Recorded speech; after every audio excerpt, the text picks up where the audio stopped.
If you just saw my most recent video, which had the two minstrel songs, Going Over the Mountains and Old King Crow, two of my favorites, if you were looking carefully, you might have noticed that the banjo I was playing on is somewhat different than what I had been playing on, although it is very much the old minstrel standard of the Boucher pattern banjo, with the typical Boucher neck with the OGs and all of that.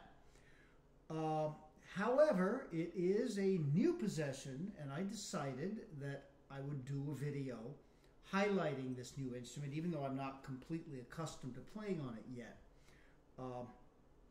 which I made and I have uploaded. Now, unfortunately, the Minstrel Banjo social network site has been down all weekend, and I have no idea when it's going to come back up. So I guess this video is going to be seen by my faithful YouTube subscribers only, all three of you, and I thank you very, very much for that. Eventually, I'm sure Minstrel Banjo will come back up and we'll have that available. All right, now first of all, my trusty old Bell Boucher. It's not really old. I've had it maybe a couple of months now. Beautiful instrument. I love playing on the instrument. I really do. Now, the new instrument. Obviously a Boucher. You can see the OGs here and all of that. But it is not a bell, and it is rather different. This, my friends, is a Boucher banjo by Don Gardner of Gardner Dulcimers. And I picked this up this week, ordered it, and it was delivered very, very promptly, I might say. And I thought I'd explain some of the differences between the two. First of all, perhaps a direct comparison here. If you look very carefully, you can see that the bell has a noticeably bigger pot than does the Gardner Boucher. And this is going to be harder to see on this video, and unfortunately I haven't got an external camera, which would make it easier for me to show this to you. However, it has a noticeably shorter neck, and the neck is not as wide as on the bell. All right, now, to look at it more carefully, the first, biggest, and most obvious distinction, if you look at this, it's got a fiber skin head instead of the natural skin head that we associate with the minstrel period banjos. I purchased this instrument really because as a Civil War reenactor, I find myself under situations where I certainly would like to play, maybe in an evening when some of the other guys who are musicians come along and we decide to get together and make some music. Or I would need to play. For instance, we have upcoming a school program associated with the upcoming Look Park event in Florence, Massachusetts. So any reenactor probably is familiar with what can happen to the natural skinhead banjo out on the field if you've got an overcast, rather rainy, or even very humid day. The head stretches out, the banjo can very quickly become unplayable. The fiber skin head eliminates that problem. Not as authentic by a long shot, but hey, there are times a banjo that can play is going to be worth an awful lot as opposed to banjos that simply will not play, as can happen with my Bell Boucher and my Bell Sweeney, as I have discovered recently. All right, so there is that difference. Yes, the size of the pot I had also mentioned. The bell measures just a little bit over 13 rim to rim on the hoop. The Gardner, ever so slightly over 12 inches. Really what that's meaning is the Gardner is a lot more the size hoop of a modern banjo, which is about what they are, somewhere between 11 and a half, 12 inches. Whereas the, I hate to say it, somewhat more accurate copies of the minstrel banjos will tend to have bigger hoops, and that of course can vary. Now, length of the neck, width of the neck, the big difference there, well, in terms of the width of the neck, the strings on this instrument are a little bit closer together than on the bells that I have run across. That's the banjo that I played on most frequently. Perhaps again a little more akin to a modern banjo where the strings tend to be quite a bit closer together. However, not quite as close together as that. It's somewhere in the middle. You know, within the bounds of what you would expect, and it takes a little getting used to, but it's not certainly a big issue.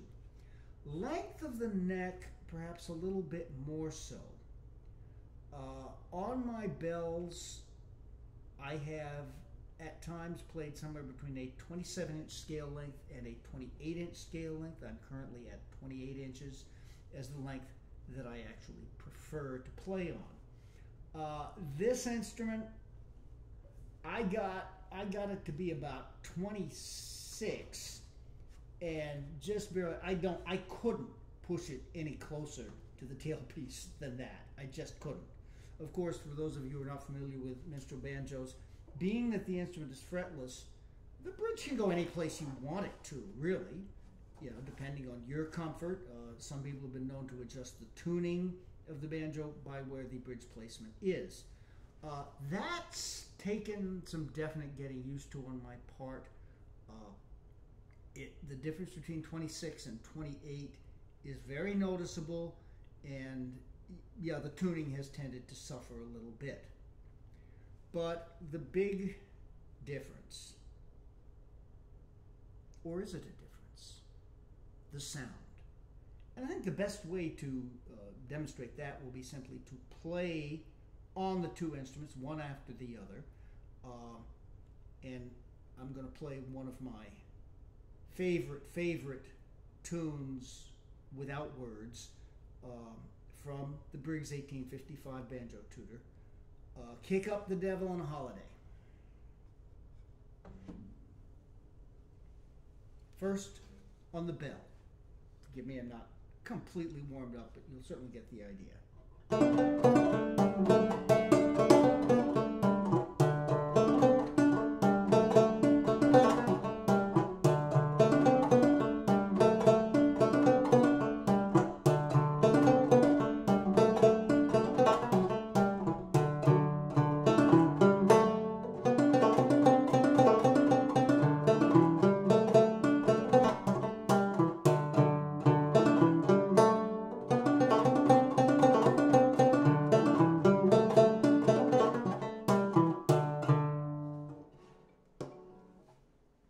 Very beautiful sounding instrument. Perhaps not as well in tune since it's been sitting here while I've talked, but except I love playing on the banjo. It really is beautiful. And Terry, if you see this, thank you very, very much for that. All right, now the same tune. Speaking of maybe playing out of tune, now that I've played on the bell, going to the less wide. I mean, I can feel it just picking the instrument up, but to get the sound comparison, which is what I'm getting at.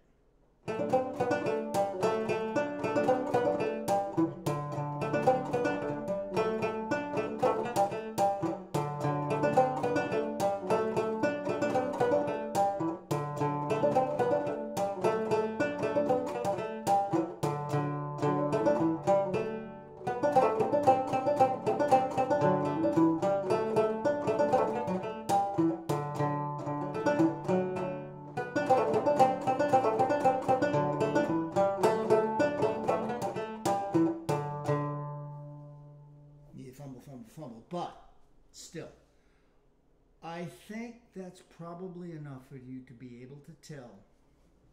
It doesn't sound bad. Doesn't sound bad at all. It has a very nice, full minstrel banjo kind of quality to it, but nowhere near that kind of presence, ring, and depth that the Bell achieves so very, very nicely. Obviously, though, my purpose in getting this banjo was not at all to replace my bells. I love both the bells that I have, and I'm really looking forward to getting another one, which should be here very soon, I certainly hope.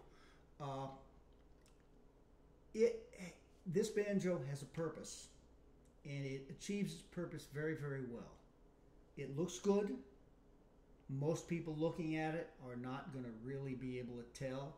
Fiber skin heads at least resemble skin heads.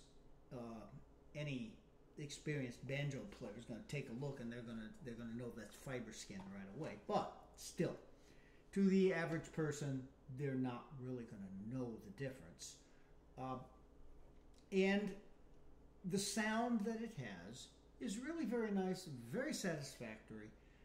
And I have to admit, it is awfully nice to be able to simply pick up a banjo and be able to play on it regardless of the weather conditions, regardless of the humidity, and all of that. Again, let's take a quick look at the two side by side. Now, I should mention, there's one other thing I need to mention concerning the Gardner banjo for anyone who is considering this kind of purchase. The shortest string length I've mentioned, but also where the octave with the fifth string is, which is where the fifth fret would be on a modern fretted instrument. On this instrument, it is pretty much exactly where that fifth string peg exists on the fingerboard, exactly as you'd expect from a modern banjo. Whereas on the bell, that note is perhaps a little bit further down, and that positioning of the tuning peg is more like where you'd expect the sixth fret to be, and that seems to be a pretty normal thing with minstrel era banjos, although there was great variation in them. And again, no frets or anything. You could pretty much put the fifth string any place you wanted it to, and it would do about the same thing. But that's certainly a difference. And again, I think that's obviously done specifically to allow players who play on modern fretted steel string instruments to be able to transfer a little bit more quickly to this instrument. Maybe the reenactors who have purchased and learned to play modern banjos, wanting to have something that would at least give them more the appearance of the minstrel banjo. It has that, but it's tuned exactly like a minstrel banjo, and it basically has the kind of sound of a minstrel banjo. So, is it the go-to banjo? No. The bells, hands down, absolutely. Is it the go-to banjo when the bells won't play due to humidity factors? Absolutely, and that it does very, very well. So I hope you've enjoyed this little look at the Gardner-Boucher and some of the explanation of some of the differences in there, and that you've enjoyed, my little bit of playing, fumbly though it was, since I wasn't really warmed up. And hopefully the YouTube videos I've been doing recently, which have mostly been songs. There's some older ones up that you can certainly find that involve a lot of playing. I recently had a bit of a tragedy in my life that took me away from playing for over 6 months, over half a year.